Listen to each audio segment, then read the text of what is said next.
I purchased a $3 million home on the ocean front, and the very moment my son-in-law discovered it, he phoned me, "We're heading right now to your place.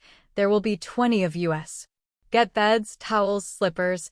Food will be staying for 3 weeks. We'll arrive in 50 minutes, so make it quick, old man." I smiled broadly and hatched a plan. Can you imagine pouring your entire heart and soul, every last dime, into building a monument to the woman you loved, only for your own son-in-law to decide it's his personal frat house? What happened next was a lesson in boundaries, respect, and a 72-year-old engineer's definition of comeuppance. My last promise to Carol, my beautiful wife, before she passed, was that I would build her dream house by the ocean. For 2 agonizing years after she was gone, I poured every ounce of my being, every single cent of my life savings, into making that promise a reality. That $3 million home, sitting proudly on the La Jolla coastline, wasn't just property. It was a monument to a lifetime of love, a sanctuary woven from memory and dreams. But the moment my son-in-law, Damien, found out I had finally moved in, the phone rang and a list of demands began. He genuinely thought he was claiming a free resort for him and 20 of his closest friends. He had no idea, not the slightest clue, that he was actually declaring war on a 72-year-old engineer who designs his own battlefields. The phone rang just as the afternoon sun began to cast a golden glow across the living room.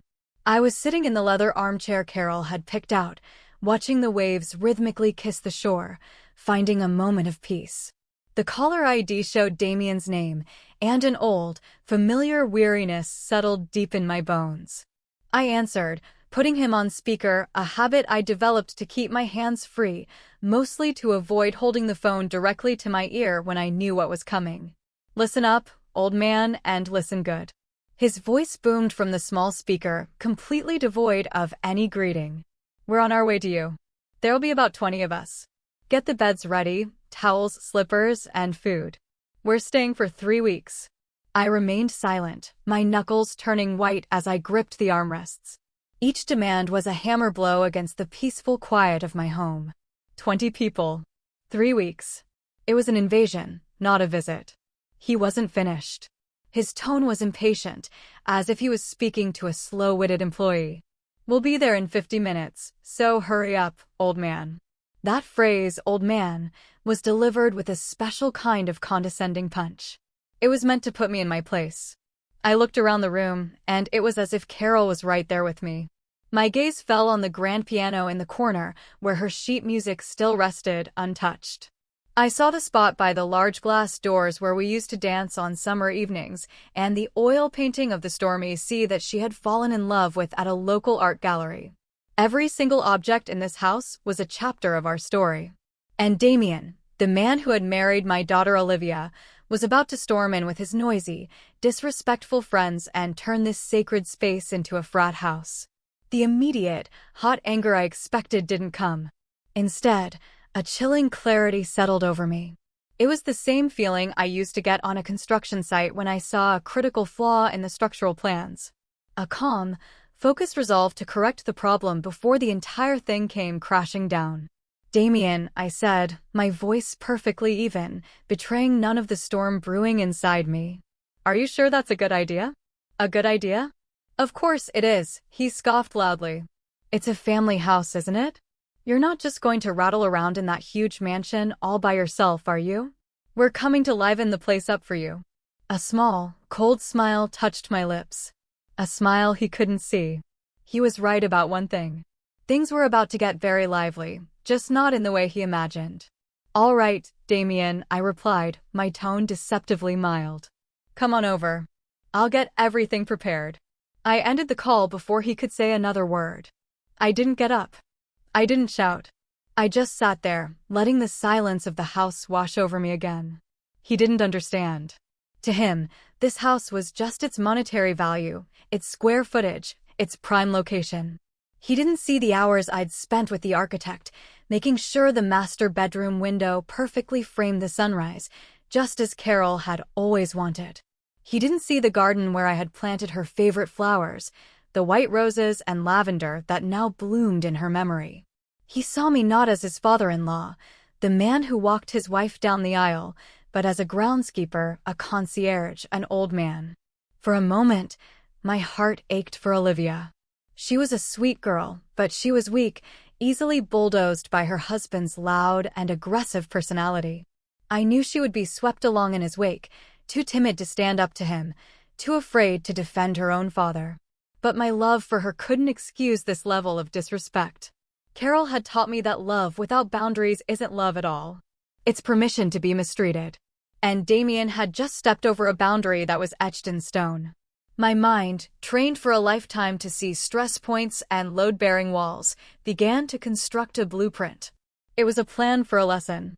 A lesson in respect built on a foundation of his own arrogance. I finally stood up, the stiffness in my joints replaced by a surge of cold purpose.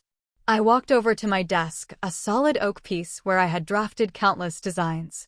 I didn't call Olivia to plead with her. I didn't call my lawyer to complain. I pulled up the contact list on my phone and dialed a number saved under Leo Management. The phone was answered on the first ring. Leo Management, how can I help you, Mr. Miller? The voice was crisp, efficient. Hello, Leo, I said, my voice steady and clear. I have a unique rental opportunity for you. High-end clientele. It requires absolute privacy. Short-term contract, 3 weeks, starting tomorrow morning. There was a brief, surprised pause on the other end. Tomorrow morning, Mr. Miller? That's quite sudden, but certainly manageable. However, my records show you were expecting family to visit. Leo was good at his job. That's why I paid his company their substantial fee. They were discreet, thorough, and always informed. There's been a change of plans, I stated simply. And these new clients have very strict requirements. They need a quiet, secure environment. I want professional security arranged for the property, around the clock. And no one, absolutely no one who is not on the rental contract, is to be allowed on the premises. That includes my relatives. Can you guarantee that? Absolutely, sir. We can have a bonded security team in place by sunup. Any rules stipulated in the contract will be enforced to the letter. Excellent, I said. I'll be sending over the renter's information and some additional clauses for the contract within the hour. I want everything signed, sealed, and legally binding before 8 a.m. tomorrow. Consider it done, Mr. Miller. We'll handle everything. I hung up the phone. The first move had been made. This wasn't a rash decision born of anger. It was the activation of a contingency plan. A break glass in case of emergency protocol I had designed with my lawyer months ago. A legal fortress I had built to protect Carol's legacy from the entitlement I saw growing in Damien's eyes. I sat down at my computer and began to compose the email to Leo. There was no feeling of triumph, no petty glee. There was only a profound sense of calm, the calm of an engineer who has double-checked his calculations and knows with absolute certainty that his structure will withstand the coming storm. Damien thought he was heading to a party. In reality, he was walking into a meticulously designed lesson, and class was about to begin. With the call to Leo finished, a 50-minute clock started ticking in my head. Damien was a storm on the horizon, fast approaching, and I had to batten down the hatches. I didn't rush. An engineer knows that haste leads to structural failure. Instead, I moved with a calm, deliberate economy of motion. A man with a blueprint and a deadline. My first stop was the living room mantelpiece, the heart of our home. Lined with silver frames, it told the story of our lives. I picked up the first one, a black and white photo from our wedding day. Carol was laughing, her head thrown back, a joy so pure it seemed to radiate from the faded image. For a fraction of a second, I could almost hear that laugh echoing in the silent room. I remembered her whispering to me at the altar, "You're stuck with me now, Robert Miller." "Best predicament I've ever been in," I had whispered back. The memory was warm, but my hands were cold and methodical. I took a roll of bubble wrap and a packing box from the hall closet. Each photo was carefully wrapped and placed inside. Our honeymoon in Italy. Olivia's first steps on this very floor. The last Christmas, we had all been together before Carol got sick. Each frame contained a universe of love and history. And I was sealing each one away, placing them into hibernation, safe from the coming frost. Next, I moved to her piano. It was a beautiful baby grand, a gift I'd given her on our 20th anniversary. Her fingers had danced across these ivory keys for years, filling the house with music that was sometimes joyful, sometimes melancholic, but always full of life. I ran my hand over the smooth, polished wood. I could almost feel the phantom vibrations of the last piece she ever played, a simple, haunting melody by Debussy. She had been weak, but her touch on the keys was as certain as ever. She was saying goodbye. I gently lowered the fallboard covering the keys. I locked it and draped a thick, plain canvas dust cover over the entire instrument. It looked stark now, a shrouded ghost in the corner of the room, its voice silenced, its spirit hidden. From there, I went to the built-in bookshelves that flanked the fireplace. They were filled with our shared library. I didn't pack every book. That would be impractical and unnecessary. My mission wasn't to empty the house. It was to remove its soul. I scanned the shelves, my eyes finding the worn spines of our favorites. I pulled out a collection of Robert Frost poems. Tucked inside the front cover was a note written in Carol's elegant script. "My dearest Robert," it read, "thank you for taking the road less traveled by. It has made all the difference. All my love, C." I closed the book. The ache in my chest, a familiar friend. I packed that book and a dozen others like it, the ones with inscriptions, the ones we read aloud to each other on rainy nights. In their place, I left behind the generic hardcovers, the ones people buy for decoration. The shelves still looked full, but now they were just furniture. With 3 boxes now filled with the most potent pieces of our life, I carried them one by one down to the basement. At the far end of the finished space, behind a plain wooden door, was my sanctum sanctorum. I punched a 7-digit code into a keypad, and a series of heavy deadbolts retracted with a satisfying clunk. I pulled open the heavy, insulated steel door. This was my vault. I designed and built it myself when we first constructed the house. I remembered the conversation with Carol vividly. We were standing on the empty plot of land, the ocean breeze whipping her hair across her face. "It's beautiful, Robert, but it's so close to the water," she'd said, a flicker of worry in her eyes. "What about the storms? What about a flood? All our pictures, my mother's jewelry, everything could be washed away." She was right. An engineer deals in probabilities, and living on the coast meant the probability of a major storm was never zero. So I over-engineered a solution, a 10 by 10 foot room with reinforced concrete walls, a dedicated climate control system to fight humidity, and a door that could withstand a Category 5 hurricane. "It's a storm cellar for our hearts," she had called it, her eyes shining with relief and love. The irony was not lost on me now. I had built this vault to protect our memories from a storm of wind and water. Now I was using it to protect them from a storm of arrogance and disrespect, a storm that was, in a way, family. I placed the boxes neatly on a metal shelf inside, next to Carol's jewelry box and a few other heirlooms. I took one last look and closed the heavy door, the deadbolt sliding home with a sound of finality. Carol was safe. My work wasn't done. I went upstairs to the master bedroom. I stripped our bed of the beautiful quilt Carol had spent a year making. In its place, I put a plain, thin white comforter. I did the same for the guest rooms, replacing the warm, welcoming bedding with sterile, hotel-grade linens. I went into the bathrooms, removing the plush, color-coordinated towels and the lavender-scented soaps Carol loved. I replaced them with stacks of cheap, scratchy white towels and generic bars of soap still in their paper wrappers. I worked without stopping, my actions precise and efficient. The house was being transformed. It was being neutralized. The warmth was being systematically extracted, leaving behind a clean, functional, but utterly cold shell. It was becoming a house, but it was no longer a home. I finished my work and stood in the center of the living room. The clock on the wall showed that 48 minutes had passed. I looked around. The photos were gone. The piano was shrouded. The warmth had been locked away in the basement. The stage was set.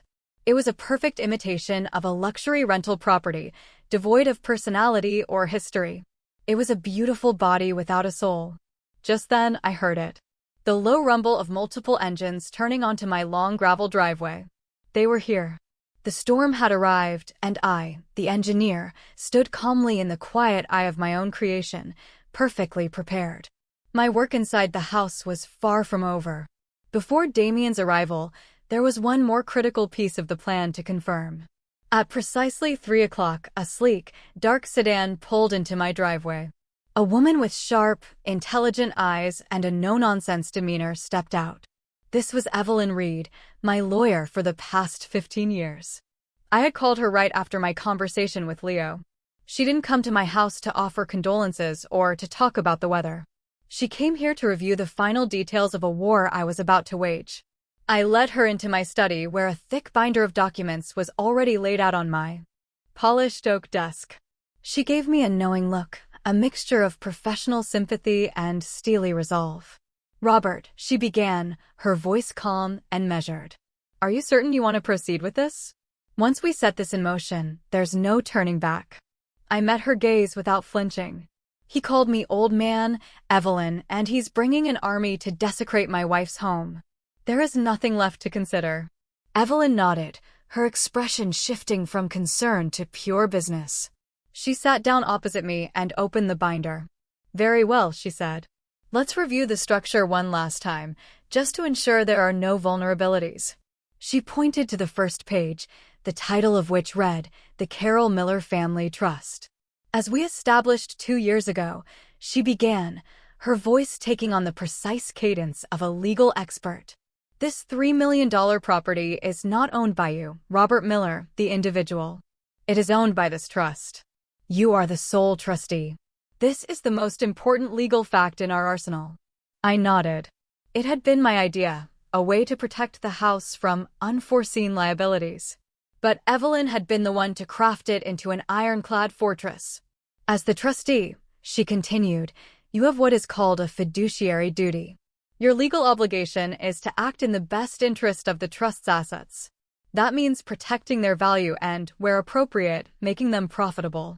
Hosting a 3-week, non-paying party for 30 people who are likely to cause damage is a clear violation of that fiduciary duty. You would be, in legal terms, mismanaging the trust's primary asset." She paused, letting the weight of her words sink in. "Conversely," she added, "renting the property to a vetted, high-paying client for $120,000 is a perfect example of fulfilling your fiduciary duty. Any court in the country would see this as a responsible, prudent decision by a trustee." The legal justification was perfect. I wasn't just kicking my son-in-law out. I was fulfilling my legal obligation. It was impersonal, professional, and unassailable. I turned a page in the binder. "And the clause about occupancy rights?" I asked, though I already knew the answer. I just needed to hear it again, to feel the solid ground of my plan beneath my feet. Evelyn's lips curved into a faint, satisfied smile. "Ah, yes, the masterstroke." She tapped a paragraph highlighted in yellow. "This clause grants the beneficiaries, in this case, your daughter Olivia, certain rights, including the right to use and occupy the residence, subject to your approval as trustee." My finger traced the words. "And you were concerned that Damien's lawyer, should he ever hire a competent one, might argue that this clause gives them a right to be here even without a rental agreement." "Exactly," I confirmed. "So let's talk about the supplementary agreement." Evelyn reached into her leather briefcase and produced a separate, much thinner folder. She opened it to reveal a single document. "This," she said, her voice dropping slightly, "is the document Olivia signed 2 years ago. The Gifted Funds and Asset Protection Agreement." I stared at it. I remembered that day perfectly. Olivia and Damien had been so excited. I had just given them a cashier's check for $250,000 for the down payment on their first house. They were so grateful, so full of promises about how they would take care of me in my old age. As part of the transaction, and as a condition of my co-signing their mortgage, Evelyn had drafted this standard agreement. It seemed like a simple formality. The agreement states, Evelyn read aloud, that in consideration for the significant financial gift and the liability taken on by the cosigner, the beneficiary, Olivia Miller, voluntarily waives any and all future claims to use and occupancy rights of the cosigner's primary residence. She looked up, her gaze steady.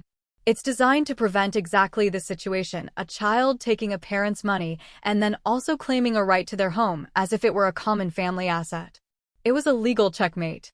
Damien and Olivia had been so blinded by the $250,000 check that they had signed away their rights without a second thought. They had sold their key to this house for the key to their own. They just didn't know it. I leaned back in my chair, a wave of sadness washing over me for a moment. Carol would be heartbroken, I said quietly. She never wanted to see the family divided like this. Evelyn's expression softened. Carol was a wonderful woman, Robert, but she was not a fool. She knew Damien's character. She would not want to see her legacy of love and peace be twisted into a license for disrespect. She would want you to protect this home, to protect your peace. This isn't about dividing the family. It's about teaching one member of it that actions have consequences. She was right. This wasn't an act of aggression. It was an act of preservation. I was defending the border of my life, a border Carol and I had built together. Evelyn closed the folders. I have certified copies of everything. The trust documents, the signed waiver, and a draft of the cease and desist letter. I will be on standby. Just give me the word, and I will be here within 30 minutes. I stood up and shook her hand. Thank you, Evelyn, for everything. She gave my hand a firm squeeze. Protect yourself, Robert. As I watched her car pull away, I felt a sense of grim finality. The legal trap was set, every spring was coiled, every gear was in place. All that was left was for the mouse to take the bait. Just as I was about to put my phone away, it buzzed in my hand. It was Olivia, my daughter. My heart gave a small, painful lurch. A part of me, the father in me, had been hoping she would call, that she would have the strength and the decency to apologize for her husband's behavior. This was her chance, a final off-ramp before the collision I had so carefully engineered. I took a deep breath and answered, keeping my voice neutral. Hello, Olivia. There was a cacophony of loud voices and music in the background on her end. I could hear Damien shouting something to one of his friends. Dad, hi. Her voice was strained, artificially bright. We're almost there. Can you believe it? The traffic was crazy, but we're just about 10 minutes out. Isn't this exciting? Exciting was not the word I would have chosen. Invasive, presumptuous, disrespectful, all of those came to mind. I'm aware of your estimated time of arrival, Olivia, I said calmly. There was a brief, awkward silence on her end. Oh, okay. Well, I just wanted to, call ahead. She was fumbling for words, and I knew why. She felt guilty. Good. Guilt was the seed of conscience. The question was whether she would allow it to grow. Listen, Dad, she continued, her voice dropping to a near whisper as if she didn't want Damien to overhear. I'm sorry about Damien. He gets a little over the top when he's excited. He's just really looking forward to this trip, to showing his friends the new house. She was making excuses for him, as she always did, smoothing things over, avoiding the conflict, pretending his arrogance was just boyish enthusiasm. I remembered when she was 12 years old. A boy in her class had been bullying a smaller kid, and Olivia, all of 4'10" of her, had stepped right in between them and told the bully to back off. She had a spine back then. I wondered what had happened to it. I suspected it had been slowly eroded away by years of placating a man like Damien. It's not about excitement, Olivia, I said, my voice soft but firm. It's about respect. This is my home. It is your mother's home. I let the words hang in the air. I had given her an opening, a chance to agree, to say, I know, Dad, and I'll talk to him. It was a lifeline I was extending across a growing chasm. She didn't take it. Instead, I heard her sigh, a sound of pure exasperation, as if I were the one being difficult. Oh my God, Dad, please don't start. Can we just have a nice vacation? It's only for a few weeks. It's not a big deal. We just want to spend some time with you in the new house. The lie was so blatant, so transparent, it was almost insulting. They didn't want to spend time with me. They wanted to use my house as a backdrop for their party. They wanted the status that came with it. I was just the inconvenient innkeeper they had to tolerate to get the free lodging. Olivia, I said, and this time my voice had a touch of steel in it. This house has rules. They are my rules. They are rules of respect for the memory of your mother. Do you and Damien understand that? I was giving her one last chance to see the precipice she was walking towards, to understand that this was not a negotiation. She didn't get it. Or perhaps she didn't want to. Avoiding conflict with her husband was more important to her than respecting her father. Oh my God. Dad, fine. Rules. Whatever. We'll be on our best behavior. Okay. Gosh, I have to go. Damien is calling me. We're pulling up now. See you in a minute. And with that, she hung up. She didn't say, I love you. She didn't say, I understand. She said, whatever. That one word was the sound of a door slamming shut. It was the sound of her making her choice. And it wasn't me. I placed the phone down on the counter. The tiny flicker of hope I hadn't even realized was there had been extinguished. I felt a strange sense of peace. The sadness was still there, a dull ache for the strong little girl my daughter used to be. But the guilt, the hesitation, was gone. I had given her a warning. I had offered her a way out. She had not only ignored it, she had dismissed it with a flippant, disrespectful whatever. She had made her bed. Now all that was left was for her and her husband to lie in it. And I, the old man, the engineer, had designed that bed with meticulous, unforgiving precision. The doorbell rang. A sharp, demanding chime that echoed through the now silent house. The storm had made landfall. I stood in the foyer as the doorbell chimed again, this time a long, impatient press. Before I could even move, the front door swung open with a force that made it bang against the interior wall, leaving a small crescent-shaped dent in the plaster. And there stood Damien, silhouetted against the bright afternoon sun. He wasn't holding a suitcase. He was holding a large red cooler. He grinned, a wide, predatory smile that didn't reach his eyes. All right, old man. The party's here, he boomed, his voice echoing in the high-ceiling space.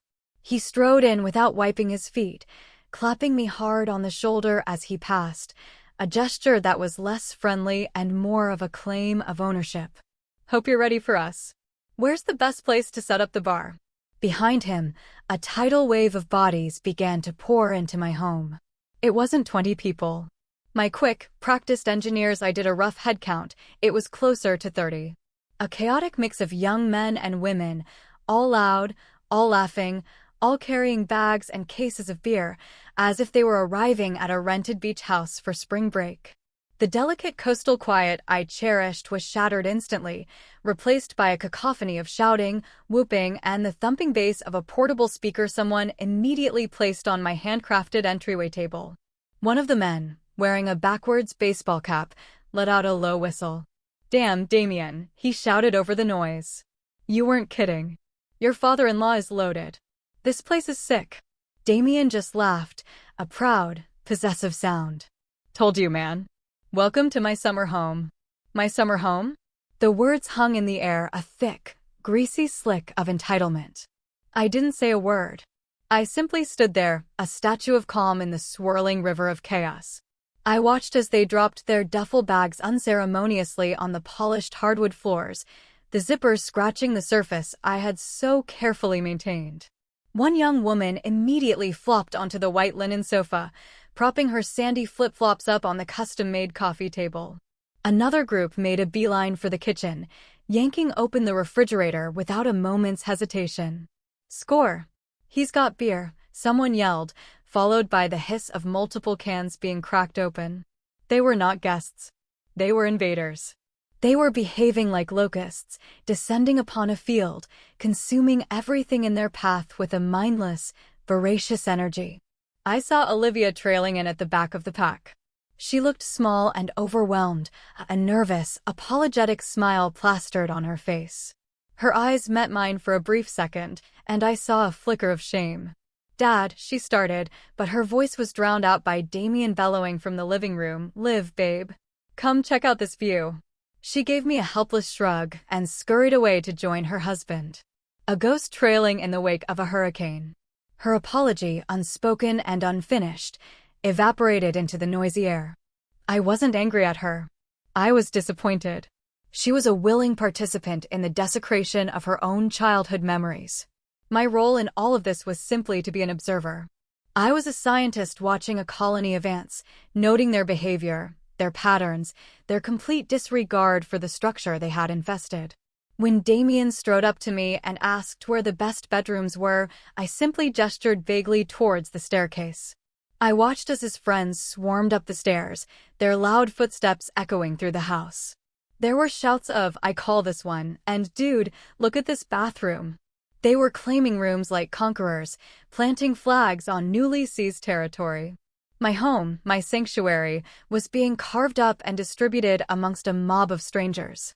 Damien himself reappeared at the top of the stairs a few minutes later, a triumphant look on his face. "Hey, old man," he yelled down to me. "I'm taking the master bedroom. That view is insane. Hope you don't mind." He didn't wait for an answer.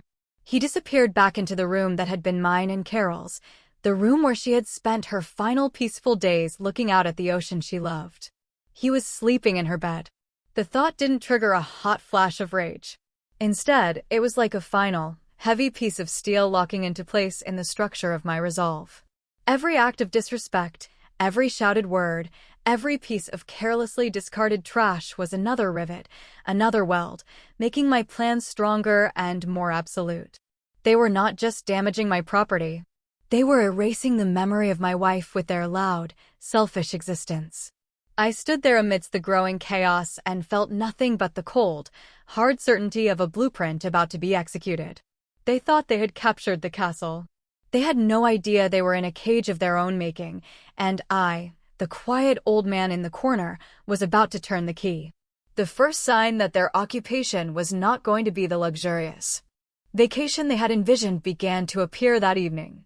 After they had claimed their rooms and cracked open their third or fourth beers, Damien decided it was time for music. He swaggered over to the state-of-the-art integrated sound system I had installed, a system that could make the entire house vibrate with crystal-clear audio. I had watched him brag about it to his friends. "Wait till you hear this thing," he'd said with a smug grin. Old man went all out. He tapped at the wall-mounted control panel, his brow furrowed in concentration. Nothing happened. He tried again. Silence. One of his friends, a lanky kid with a sarcastic smirk, chimed in. "Having trouble there, D? Maybe you need to call tech support." Damien's jaw tightened. "Shut up, man. It's probably just a setting." He spent the next 20 minutes trying to connect his phone via Bluetooth, then via Wi-Fi, then trying to log into a streaming service. The system, which I had spent a mere 5 minutes reconfiguring before they arrived, refused to cooperate. It recognized the network, but it wouldn't connect. It saw his phone, but rejected the pairing. It was a masterclass in technological frustration. Finally, he gave up in disgust, and they were forced to rely on the tiny, bass-heavy sound from the portable speaker they brought. The magnificent $5,000 sound system remained stubbornly silent, a monument to their incompetence. Damien shot a dark look in my direction. I was sitting in my armchair, reading a well-worn paperback. I simply looked up, gave him a helpless shrug, and said, "Oh, that newfangled thing. I never can get it to work right. Too many buttons for an old man like me." The next challenge was the Wi-Fi. In an age of constant connectivity, a slow internet connection is a form of torture. I had logged into the main router's administrative panel and throttled the bandwidth down to a crawl. It wasn't off. It was just agonizingly slow. The signal was strong, 5 bars everywhere in the house, which only added to their confusion. But trying to load a video was impossible. Streaming a movie on the giant 8K television was a laughable fantasy. Even scrolling through social media was a buffering nightmare. I watched them, a pack of digital natives suddenly cast into the technological dark ages, their faces illuminated by the pale, frustrated glow of their phone screens. They were like children who had been given a complex toy with no instructions and dead batteries. The beautiful house was their prison, a gilded cage with terrible reception. The grumbling grew louder that night. The house has 6 full bathrooms, and the line for showers was long, but the line moved faster than expected for a simple reason. I had walked down to the basement earlier and turned the thermostat on the massive 80-gallon water heater down to its lowest setting. It wasn't cold, but it was lukewarm. And after the first 4 or 5 showers, it became decidedly cool. I heard yelps of surprise and frustration echoing from the upstairs bathrooms. Dude, is there any hot water in this place? Someone yelled. Damien, who had been trying to untangle an HDMI cable to connect a video game console to the stubbornly uncooperative smart TV, threw his hands up in the air. How should I know? Maybe the old man is trying to save a few bucks on his gas bill. The morning brought a fresh wave of misery for the hungover horde. Hangovers craved two things, coffee and grease. I had ensured both were difficult to obtain. The gourmet Italian espresso machine, a beautiful chrome beast that could produce a perfect cappuccino, was flashing a small, insistent red light. The display read in crisp digital letters, "Descale cycle required." Without the proper cleaning solution, which I had conveniently hidden, the machine refused to do anything. I had, however, left out a small, cheap drip coffee maker and a can of generic coffee. The disappointment on their faces as they sipped the bitter, watery brew was a small, quiet victory. The high-tech induction stove in the kitchen was similarly uncooperative, its touch controls refusing to respond to their greasy fingers. Through all of this, I remained a placid, unbothered island of tranquility. While they struggled with the coffee machine, I was on the patio drinking a simple cup of tea I had brewed on a small hot plate. While they cursed at the buffering symbols on their phones, I was reading my book, turning the physical pages with a quiet rustle. My analog piece was a stark, deliberate contrast to their digital hell. Every time one of them approached me with a new complaint, I would offer a look of grandfatherly confusion and some useless advice. The Wi-Fi? Oh dear, did you try turning it off and on again? I'd say. The stove? Sometimes you have to have just the right pan on it. It's very particular. My feigned helplessness was my shield and my sword. I was the ghost in the machine, the subtle saboteur whose work was invisible, but whose effects were maddeningly present. Damien's frustration was a pressure cooker, and I was just gently turning up the heat. He was the host of this grand party, but he couldn't deliver any of the promised luxuries. His friends had started to tease him, their jokes laced with a growing edge of genuine annoyance. "Some palace you got us, D," one of them said as he gnawed on a piece of burnt toast. I had better Wi-Fi at my dorm. Damien's face flushed with a dark, angry red.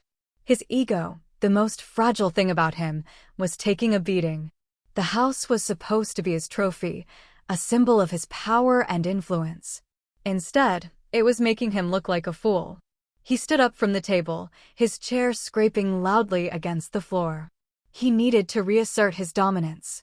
He needed to find something, anything, in this cursed house that he could control.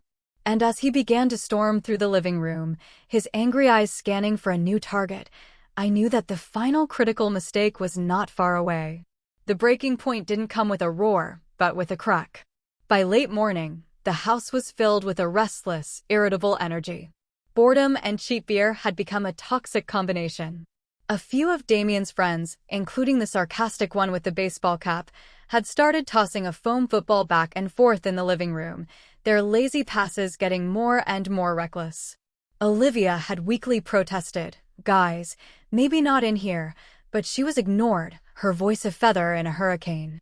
I was standing by the large window overlooking the ocean, pretending to watch the gulls, but in reality, I was observing everything in the reflection on the glass.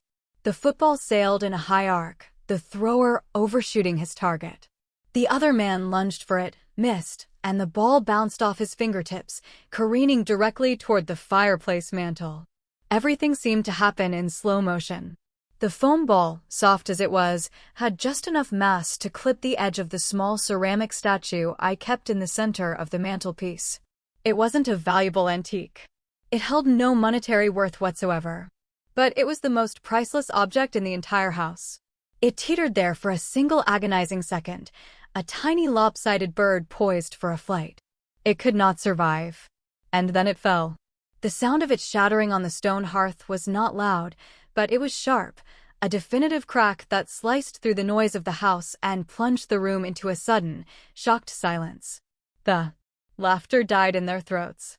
All eyes were on the colorful shards scattered across the hearth. The young man who had thrown the ball looked pale, his mouth hanging open in a stupid, silent O. He knew, on some primitive level, that he had broken something more than a simple decoration. My Carol had made that statue. It was the first and only piece of pottery she had ever crafted. I remembered the day she brought it home from the community art class she joined on a whim. Her hands were covered in dried clay, her face smudged, but her eyes were shining with the pure, unadulterated pride of a child. "It's a bit lopsided, isn't it?" she had laughed. And the glaze ran. "But I made it, Robert, with my own 2 hands." It was beautifully imperfect, a physical manifestation of her spirit, of her willingness to try something new late in life. It was a piece of her joy I could hold in my hands. As I turned from the window, the silence in the room stretched thick and heavy with guilt. Everyone looked at me, then at Damien, their self-appointed leader, waiting for him to fix this. This was his moment. A moment for a real man to step up, to take responsibility, to offer a sincere, heartfelt apology, a moment to show a flicker of human decency. Damien, of course, did none of those things. To do so would be to admit a loss of control in front of his friends. His ego wouldn't allow it. He broke the silence, not with an apology, but with a loud, jarring laugh. It was a sound of pure dismissal. He swaggered over to the fireplace, nudging one of the larger blue shards with the toe of his expensive sneaker. He looked at me, a condescending smirk playing on his lips, and he spoke the 7 words that sealed his fate. "Oh, come on. It's just a piece of clay, old man." He let out another chuckle, trying to turn the tense situation into a joke. "Chill out. I'll buy you 10 of them." And that was it. The switch inside my soul, the one that toggled between forbearance and action, was flipped. He hadn't just allowed his friend to break a piece of pottery. He had, with his words, deliberately and cruelly shattered the memory it contained. He had looked at a piece of my wife's soul, a piece of her effort and her joy, and declared it worthless. He had called it just a piece of clay. In that moment, he wasn't just my arrogant son-in-law. He was a vandal who had defaced a holy place. I didn't shout. I didn't rage. I didn't even speak. I simply looked at him. My face, I imagine, was completely devoid of emotion. A blank slate, the calm of the abyss. I held his gaze for a long, silent moment, and I saw a flicker of unease in his eyes for the first time. He had expected me to yell, to be the hysterical old man. My utter stillness was something he didn't understand, and it scared him. Then I turned my back on him, on all of them, and walked slowly and deliberately toward my study. "Hey," Damien called after me, his voice suddenly laced with a nervous uncertainty. "Hey, where are you going? Don't be so dramatic." I didn't answer. I didn't look back. I closed the study door behind me with a soft, final click. The period of observation was over. The time for consequences had begun. I went to bed that night, but I did not sleep. I simply lay in the guest room, listening to the cacophony of my home being violated. The party finally died down in the early hours of the morning, replaced by the sounds of drunken snoring from multiple rooms. When the sun rose, I was already up, showered, and dressed. I sat on the back patio with a cup of tea, watching the waves and waiting. The house behind me was a disaster zone, a graveyard of the previous night's debauchery. The living room was littered with a dozen empty pizza boxes, and red plastic cups were scattered everywhere, some still containing a nauseating mixture of beer and cigarette butts. A sticky puddle of something was drying on the hardwood floor near the kitchen, and a single, sadly-looking sock lay abandoned on a lampshade. The first of Damien's friends shambled out of a bedroom around 9 o'clock, a blurry-eyed young man wearing nothing but wrinkled basketball shorts. He grunted, scratched his stomach, and made his way toward the kitchen, presumably in search of water. But he stopped dead in the entryway, his mouth falling slightly ajar. He blinked several times as if trying to clear a particularly stubborn hangover-induced fog from his brain. Standing serenely in the middle of the chaotic living room were 4 people who did not belong, a man, a woman, and 2 children, all impeccably dressed. The man, who I knew to be Mr. Tanaka, wore crisp linen trousers and a perfectly ironed white shirt.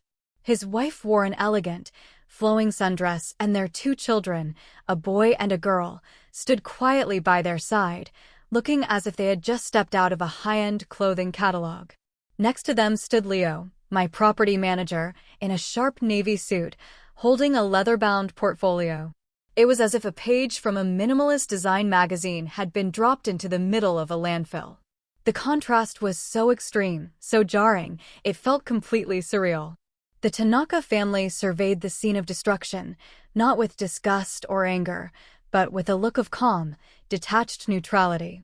Mr. Tanaka's eyes swept over the mountains of trash, his expression unreadable. Mrs. Tanaka noticed Damien's bewildered friend staring at them. She offered him a small, polite smile and a slight, graceful bow of her head. The gesture was so out of place in the squalor of the room that it seemed to break the young man's brain. He just stared, unable to process what was happening. Slowly, more of the hungover horde began to emerge from the bedrooms, drawn by the unusual quiet. Each one had the same reaction. They would appear, see the mess, see the silent, elegant family standing in the middle of it, and just stop, utterly confused. The usual morning grumbling was replaced by hushed, frantic whispers. Who the hell are they? Is this like the old man's family? Why are they dressed like that? The atmosphere in the room grew thick with unspoken questions and a bizarre, silent tension. The partygoers who had acted with such boisterous ownership just hours before now seemed like what they were, unwelcome intruders. They huddled together in small, confused groups, their bravado completely gone. The Tanakas, meanwhile, paid them almost no mind. Guided by Leo, they began a slow, deliberate tour of the main floor. They spoke to each other in quiet, fluent Japanese, their voices a soft murmur against the backdrop of stunned silence. Mr. Tanaka paused by the large windows, nodding in appreciation at the view. Mrs. Tanaka ran a delicate hand over the marble countertop in the kitchen, carefully avoiding a sticky patch of spilled soda. Their politeness was a weapon so foreign to this environment that it was completely disarming. They weren't just guests. They were observers, assessors, and their very presence was a judgment on the chaos surrounding them. The strange standoff lasted for another 10 minutes before the king of this squalid castle finally made his appearance. Damien came down the stairs, yawning and stretching, a look of smug satisfaction on his face. He clearly expected to be greeted by the adoring cheers of his friends. Instead, he was met with a room full of tense, confused faces, all staring at the strangers by the kitchen. He followed their gaze, and his face instantly transformed from smugness to pure, aggressive rage. His eyes narrowed, and he stomped the rest of the way down the stairs, placing himself directly in the path of Leo and the Tanakas. He puffed out his chest, the picture of violated masculinity. The surreal quiet was about to be shattered. "Who the hell are you people?" he snarled, his voice a low, threatening growl. "And what are you doing in my father-in-law's house?" Damien's voice, raw and aggressive, echoed in the suddenly silent room. "Who the hell are you people? And what are you doing in my father-in-law's house?" His friends, who had been huddled in confused groups, seemed to rally behind his aggression. He was their leader, reasserting his dominance. Mr. Tanaka did not flinch. His expression remained one of serene neutrality. Before I could speak, Leo took a deliberate step forward, placing himself between Damien and the Tanaka family. He moved with an unhurried, professional grace that made Damien's puffed-up posturing look childish. "Good morning, Mr. Carter," Leo said, his voice perfectly modulated, calm, and clear. "My name is Leo from Leo Management, and this is Mr. and Mrs. Tanaka and their children." He gestured gracefully toward the family. Damien scoffed, a harsh, ugly sound. "I don't care who you are. I asked what you're doing here. This is a private family vacation, so I suggest you take your little tour group and get out." Leo's expression did not change. He was the very picture of professional composure. "I'm afraid there's been a misunderstanding," he said smoothly. "This isn't a tour. Mr. and Mrs. Tanaka are the new short-term tenants of this property." The word tenants hung in the air, a grenade with the pin pulled. For a moment, Damien just stared, his brain struggling to process the information. Then he threw his head back and laughed, a loud, forced sound, meant to show his friends he was in control. "Tenants? You're kidding me, right? Tenants? This is my family's house, you idiot. The old man invited us here himself." He jabbed a thumb in my direction. "So, take your fake paperwork and your fake family and get the hell out of here before I call the cops." Leo didn't even blink. He simply opened the leather portfolio he was holding.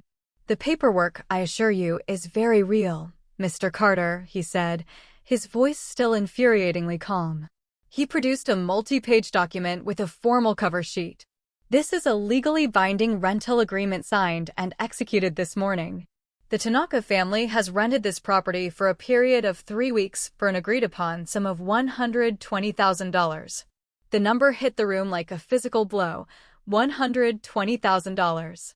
The whispers among Damien's friends started immediately. The entire dynamic shifted. This wasn't some silly misunderstanding anymore. It was serious. Damien's face went from red to a deep, mottled purple. The laughter was gone, replaced by a look of furious disbelief. He finally turned his full attention to me. "You," he spat, his voice trembling with rage. "You did this. You're trying to kick us out for them after you invited us." This was my cue. I had let Leo, the professional, lay the groundwork. Now it was time for me, the father-in-law, the engineer, to complete the demolition. I took a slow step forward, my calm a stark contrast to his explosive fury. "I'm not kicking you out, Damien," I said, my voice quiet, but carrying across the room. "Because you were never truly invited to stay. You invited yourselves. And, more importantly, you made a critical error in your assumptions." He stared at me, his mouth opening and closing like a fish. "You see," I continued, "you seem to be under the impression that this is my house." A wave of confusion washed over his face. "Of course, it's your house. What kind of stupid game are you playing?" "It's no game," I said. "Legally, this property is not owned by me, Robert Miller, the individual. It is owned by a legal entity. It is the primary asset of the Carroll Miller Family Trust." The words formal and clinical were like a foreign language to him. Fiduciary duty. Trustee. Asset. It was a battlefield he didn't know how to fight on. "Your mother's trust?" Olivia whispered from the side of the room, her face pale. "Yes," I said, looking at my daughter for the first time. "A trust one established in her name to protect her legacy. And as the sole trustee, I have a fiduciary duty, a legal obligation, to protect the assets of that trust, to manage them responsibly." I let my gaze drift over the trashed living room, the empty beer cans, the discarded pizza boxes. Hosting a 3-week party for 30 people, free of charge, with the high potential for property damage, is not responsible management, Damien. It is, in fact, legally negligent. I then looked toward the composed figures of the Tanaka family. Leasing the property for $120,000, however, is a very prudent and responsible act of management. It is my duty. The ground had completely vanished from under Damien's feet. He was a bull who had charged only to find himself in the middle of a deep, endless ocean. His usual tactics, bullying, shouting, physical intimidation, were useless against the cold, hard logic of the law. He sputtered, searching for a handhold. "This is insane. You can't do this. This is a family matter." He finally fell back on his last resort. He turned to his wife, his voice a desperate plea. "Olivia, tell him. Tell your father he's gone crazy. He can't throw his own daughter out on the street." The power in the room didn't just shift. It shattered and reformed in an instant. Damien, the conquering hero, was now a sputtering, cornered child, pleading for his wife to fight a battle he had already lost. Everyone in the room, his friends, the Tanakas, Leo, all turned to look at my pale, trembling daughter. The choice was now hers. All eyes in the room fell upon my daughter. Olivia stood frozen, a deer caught in the headlights, trapped between the furious demands of her husband and the quiet, unyielding presence of her father. Damien, desperate and cornered, saw her as his only remaining weapon. "Live, for God's sake. Do something," he yelled, his voice cracking. "It's your house, too. Tell him. He can't do this to us." Olivia looked at me, her eyes wide with a mixture of fear and a dawning, horrified understanding. Her mouth opened, but before she could utter a single word, a new voice, crisp and confident, cut through the tense air. "Actually, she can't." The voice came from the front doorway. Standing there, as if she had materialized out of thin air, was Evelyn Reed. She was the picture of corporate power, dressed in a perfectly tailored gray suit, her leather briefcase held firmly in one hand. She exuded an aura of calm authority that instantly commanded the attention of everyone in the room. Her arrival was the final piece of my plan, the checkmate I had held in reserve. Leo gave her a subtle, professional nod. He had clearly called her the moment things had begun to escalate, just as we had arranged. Evelyn walked into the living room, her heels clicking purposefully on the hardwood floor. She didn't look at the mess. She didn't look at Damien's friends. Her sharp, intelligent gaze was fixed solely on Damien and Olivia. "I apologize for the intrusion," she said, though her tone suggested she was not sorry at all. "My name is Evelyn Reed. I am the legal counsel for the Carroll Miller Family Trust." Damien stared at her, dumbfounded. "Another one? What is this, some kind of legal ambush?" Evelyn ignored him, turning her attention to Olivia. Her voice softened slightly, but it retained a core of unyielding steel. "Olivia," she said, "your husband seems to be under the impression that you have a legal right to be in this house. He is mistaken, and I believe you know why." Olivia's face, which was already pale, turned a ghostly white. She knew exactly what Evelyn was talking about. She started to shake her head, a small, desperate gesture of denial.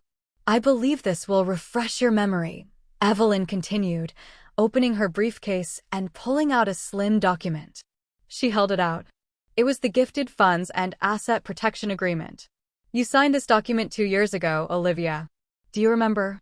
Evelyn's voice was patient, like a teacher guiding a slow student to an inevitable conclusion. "It was on the day your father gave you and your husband a cashier's check for $250,000 to be used as a down payment on your lovely home in the city." She let the number hang in the air. $250,000. I saw some of Damien's friends exchange wide-eyed glances. The scale of my generosity and their subsequent greed was being laid bare for all to see. "This document," Evelyn went on, her voice becoming sharper, more clinical, was a standard and very sensible condition of that financial gift. "Your father not only gave you that substantial sum, but he also co-signed on your mortgage, taking on significant financial liability for your debt." She looked directly at Damien, now her eyes cold. "When a person of means does something like that, Mr. Carter, they take legal steps to protect their own assets from the potential financial irresponsibility of the people they are helping. It's called smart estate planning." She then turned back to Olivia. "The agreement you signed is very simple. In it, you acknowledge the receipt of the $250,000, and in consideration for that gift, you willingly and with full legal understanding waived any and all future claims to what is legally termed use and occupancy rights of your father's primary residence, which is the property owned by the trust." Evelyn paused, her gaze unwavering. "In layman's terms, Olivia, you sold your right to be here. You sold it for $250,000. It was a knockout blow, delivered with surgical precision." The room was utterly silent, save for the sound of the ocean waves outside. The truth, in all its brutal contractual glory, had been revealed. The plan wasn't a spontaneous act of revenge. It was a long-term, carefully constructed consequence. Damien and Olivia's own greed, their eagerness to take my money without reading the fine print, had been the ink that signed their own eviction notice. Damien looked at Olivia, his face a mask of utter betrayal. "You signed this? You signed this without telling me," he whispered, his voice thick with disbelief. Olivia just stood there, tears welling in her eyes, unable to speak. The foundation of their parasitic partnership had just crumbled into dust. They had been so eager to cash the check, so blinded by the big number, that they had willingly walked into a trap of their own making. I had given them the rope, and they had fashioned their own noose. Evelyn Reed closed her briefcase with a soft, final snap. The sound echoed in the silent room like a judge's gavel. The case was closed. The silence that followed Evelyn Reed's final, devastating sentence was heavier than any I had ever experienced in this house. It was a silence filled with the wreckage of lies and the stark, cold reality of a perfectly executed plan. Damien stood as if he'd been turned to stone, his face a grotesque mask of shock and rage. His friends, the boisterous, arrogant pack who had followed him here now looked like nervous strangers, their eyes darting between Damien and Evelyn and the door, clearly calculating the fastest route of escape. Olivia had collapsed into a nearby armchair, her body racked with silent, choked sobs. She stared at the document in Evelyn's hand as if it were a venomous snake. Just as Evelyn finished her sentence, as if on a silent, predetermined cue, two large men in simple dark suits stepped through the open front door. They were not police officers, and they weren't thuggish-looking bouncers. They moved with the quiet, imposing confidence of corporate security, the kind of men who protect executives and assets, not break up bar fights. Their presence was a calm, physical manifestation of the new reality. Leo, ever the professional, stepped forward. "Mr. Carter," he said, his voice leaving no room for argument. "This is our security detail. They're here to ensure a smooth and orderly transition for our new tenants. They will now escort you and your guests while you gather your belongings." This was the final indignity, the last and most humiliating blow. Damien, a man whose entire identity was built on bluster and dominance, was now to be supervised like a naughty schoolboy. He finally snapped out of his stupor, his face contorted in a last, desperate burst of fury. "Escort me? You're not escorting me anywhere," he roared, taking a step toward Leo. But one of the security men moved with surprising speed, placing himself effortlessly between them. He didn't touch Damien. He didn't have to. He was a wall of calm, immovable muscle. "Sir," the guard said, his voice deep and completely devoid of emotion. "We need you to gather your things now. Please do not make this difficult." His politeness was more intimidating than any threat could ever have been. It communicated that Damien was no longer a factor to be negotiated with. He was simply a task to be completed. His rage was a fire hose directed at a granite wall. It had no effect. He looked around at his friends, his eyes pleading for backup, for someone to join his rebellion. He found no allies. They were already scurrying toward the rooms they had claimed, hastily grabbing their bags, their faces a mixture of fear and embarrassment. They avoided his gaze, their loyalty as shallow as their respect. They were rats, and the ship was not only sinking, it was already at the bottom of the ocean. As the supervised pack-up began, a walk of shame conducted in near silence, my attention turned to Olivia. The chaos of her husband's eviction was just background noise to the quiet, complete collapse happening in the armchair. The architecture of her denial had crumbled to dust, and she was left staring at the wreckage of her own choices. Her tears weren't for the lost vacation or the humiliation. They were tears of profound, soul-crushing realization. I could see it in her eyes as she looked from the signed waiver to her husband, being calmly herded out of the house like livestock, and finally to me. She was seeing the entire timeline in a flash, the $250,000 check she had so eagerly accepted, the legal document she had so carelessly signed, the countless times she had enabled Damien's disrespect, the final dismissive whatever, on the phone. She saw that this wasn't a punishment her father had inflicted upon her. This was a consequence she had earned. She finally looked at me, her face streaked with tears, her voice a broken whisper. "I'm so sorry, Dad," she breathed, the words barely audible. "I'm so sorry." It was the first honest thing she had said in years. Before I could respond, Damien was being herded toward the front door, his arms full of clothes he had hastily ripped from the closet. He stopped in front of Olivia's chair. "Liv, let's go," he demanded, his voice a pathetic attempt at its former authority. "Come on, we're leaving." Olivia didn't move. She just shook her head, burying her face in her hands. Her sobs now audible. She wasn't going with him. The spell was broken. She saw him finally for what he was, not a strong, confident man, but a greedy, hollow child. His face fell. In that moment, he lost more than a free vacation. He lost his accomplice, his enabler, his wife. He was alone.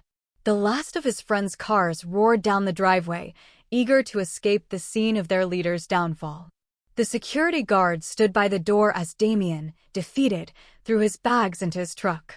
The loud roar of his truck's engine was the sound of his final, pathetic retreat. He was leaving, and he was leaving alone. After the roar of Damien's truck faded into the distance, a profound quiet settled over the house. It felt as if the building itself was breathing a sigh of relief. Olivia remained in the armchair, her sobs having subsided into a series of quiet, hiccuping breaths. The security men had discreetly vanished. Leo and Evelyn were speaking in low tones by the door, handling the final logistics. I walked over to the kitchen, poured a glass of water, and brought it to my daughter. She took it with a trembling hand, her eyes red and swollen, avoiding my gaze. "I'm so sorry, Dad," she whispered again, her voice raw. I didn't see." I sat down in the chair opposite her, not to console her, but to finally speak the truth. "This was never about the house, Olivia," I said, my voice gentle but firm. "This house is just wood and glass and stone. This was about respect. For me.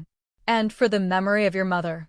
A memory your husband, and by extension, you, treated like it was worthless."